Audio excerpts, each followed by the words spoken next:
Assalamualaikum warahmatullahi wabarakatuh. Sebelumnya kami dari kelompok 4 beranggotakan 3 orang, yaitu Anissa Khairina, Firna Melisha Putri, dan Anifa Pardila. Di sini kami akan mempresentasikan hasil diskusi kami, yaitu tentang materi cyber security yang akan dibacakan oleh pemateri pertama, yaitu Firna Melisha Putri. Disilakan. Baik, terima kasih kepada moderator. Yang pertama yaitu Introduction to Cyber Security PDNS 2. Serangan cyber ini yang terjadi pada Pusat Data Nasional Sementara 2 melibatkan ransomware yang merupakan jenis malware yang mengenkripsi data dan meminta tebusan untuk membuka kunci atau mendeskripsi data tersebut. Dalam kasus ini, pada 17 Juni 2024, BSSN menemukan adanya upaya penonaktifan fitur keamanan Windows di Finder. Penonaktifan ini memungkinkan aktivitas malisius untuk berjalan tanpa terdeteksi oleh sistem keamanan. Pada 20 Juni 2024, serangan ini menargetkan sistem keimigrasian, menyebabkan gangguan besar di Bandara Soekarno-Hatta dan melumpuhkan berbagai layanan lainnya.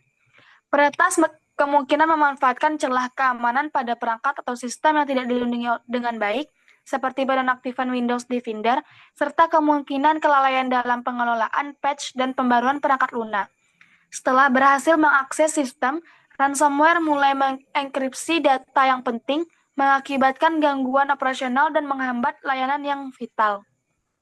Next.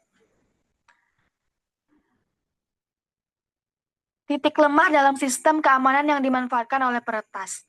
Penonaktifan proteksi keamanan, peretas berhasil menonaktifkan Windows Defender yang merupakan salah satu lapisan perlindungan awal. Ini memberikan kesempatan pada malware untuk bergerak tanpa hambatan. Kekurangan sistem pemantauan yang efektif. Penonaktifan Windows Defender pada tahap awal kemungkinan tidak terdeteksi dengan cepat karena kurangnya sistem pemantauan yang memadai. Jika ada sistem terdeteksi instruksi atau pemantauan aktif, upaya ini lebih cepat dapat diketahui. Ketergantungan pada infrastruktur sentral, keterpusatan sistem data dan layanan di PDNS 2 membuatnya rentan terhadap serangan terkoordinasi. Kerusakan pada pusat data ini melumpuhkan banyak layanan seperti yang terjadi pada Direktorat Jenderal Imigrasi. Vulnerabilitas sistem yang tidak diperbarui. Kemungkinan adanya kelemahan dalam perangkat lunak atau aplikasi yang tidak dapat pembaruan keamanan terbaru yang dimanfaatkan oleh peretas untuk mengeksploitasi celah tersebut. Dampak yang ditimbulkan terhadap operasional bisnis dan kepercayaan nasabah. Yang pertama, ada gangguan operasional. Serangan ini menyebabkan gangguan besar pada layanan keimigrasian, termasuk pengecekan di Bandara Internasional Soekarno-Hatta. Hal ini memperlambat arus penumpang dan menimbulkan antrian panjang yang mempengaruhi efisiensi dan reputasi lembaga yang terlibat. Yang kedua, ada kehilangan kepercayaan. Kepercayaan masyarakat terhadap institusi yang terlibat, khususnya Direktorat Jenderal Imigrasi dan kementerian terkait, bisa menurun drastis karena mereka tidak dapat mengandalkan sistem yang seharusnya aman. Dalam sektor keuangan, hal ini bisa berdampak lebih jauh, menyebabkan nasabah kehilangan kepercayaan terhadap pengelolaan data dan transaksi. Yang terakhir ada kerugian finansial. Jika serangan ini berlangsung lama dan menyebabkan kegagalan sistem yang signifikan, biaya pemulihan dan potensi tebusan yang diminta oleh peretas bisa sangat besar. Semisal 8 juta dolar Amerika Serikat dalam kasus ini. Baik, saya alihkan kepada moderator. Oke, terima kasih kepada pemateri satu. Selanjutnya saya akan melanjutkan materi ini tentang strategi pencegahan dan mitigasi. Tindakan tindakan preventif untuk menghindari serangan serupa. Yang pertama, penguatan sistem keamanan endpoint. Pastikan perangkat lunak, antivirus, dan anti-malware, seperti Windows Defender, selalu aktif dan dilengkapi dengan pembaruan otomatis.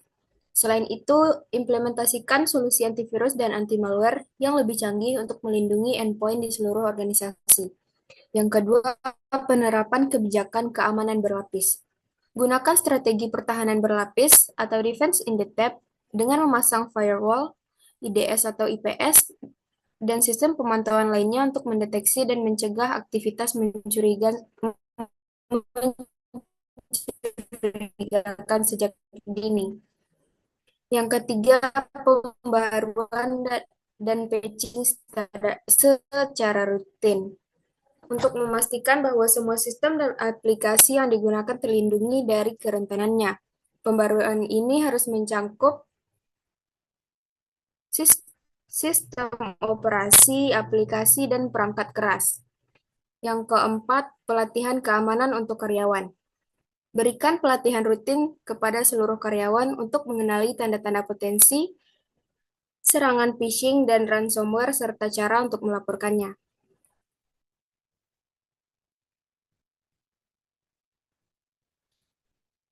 Next,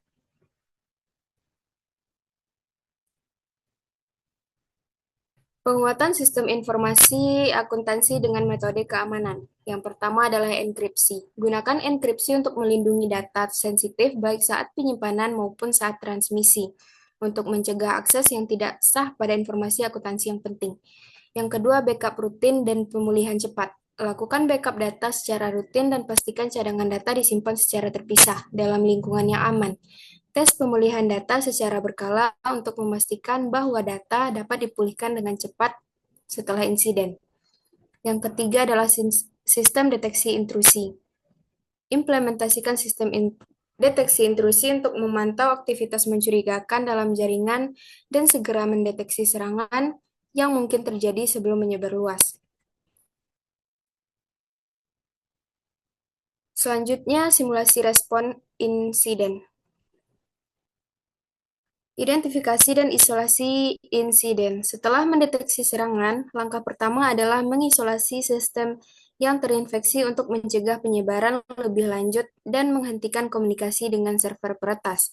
Kemudian pemulihan data dan sistem. Gunakan cadangan data yang terbaru untuk mengembalikan sistem ke kondisi normal. Pastikan cadangan ini terpisah dan terlindungi dari serangan ransomware. Selanjutnya, komunikasi krisis pada stakeholder. Segera komunikasikan dengan stakeholder dan dengan nasabah mengenali insiden yang terjadi. Berikan pembaruan transparan tentang tindakan yang sedang diambil dan langkah-langkah yang dilakukan untuk mengamankan data serta memulihkan layanan.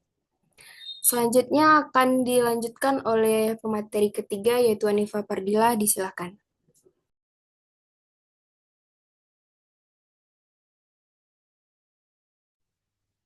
Baik, terima kasih moderator. Saya akan membacakan materi selanjutnya yaitu implementasi teknologi keamanan.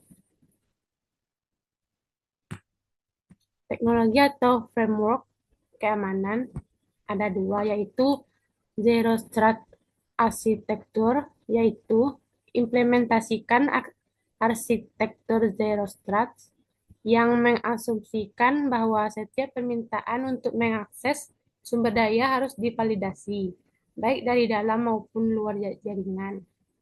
Hal ini membantu mencegah penyebaran malware dan pembobolan data lebih lanjut. Yang kedua, SIEM, yaitu Security Information and Event Management.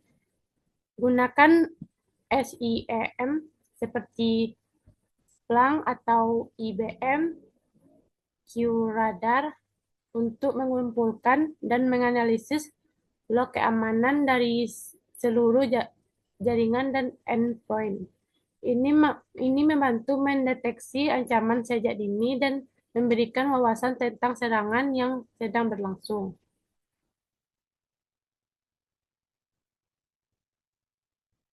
Yang kedua, tools untuk mendeteksi dan mencegah serangan ransomware atau kebocoran data. Yang pertama, CrowdStrike sebagai platform keamanan endpoint yang dapat mendeteksi dan mencegah serangan ransomware dengan menggunakan teknologi berbasis AI untuk mendeteksi ancaman secara real time. Yang kedua, DrugTrax menggunakan teknologi pembelajaran mesin untuk mendeteksi anomali di dalam jaringan yang dapat menunjukkan potensi serangan ransomware atau penyusupan data. Yang ketiga, carbon back, yaitu menyediakan perlindungan terhadap endpoint dengan mendeteksi, mengidentifikasi, dan merespons serangan ransomware serta malware lainnya. Dan yang terakhir, PM. Alat ini sangat berguna untuk melakukan backup dan pemulihan data secara otomatis, memastikan bahwa data sensitif dapat dipulihkan dengan cepat dalam kasus serangan ransomware. Saya kembalikan kepada moderator.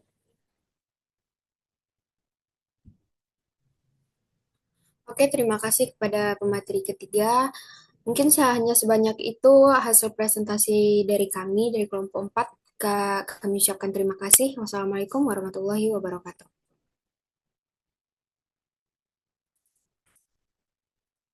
Sudahkah?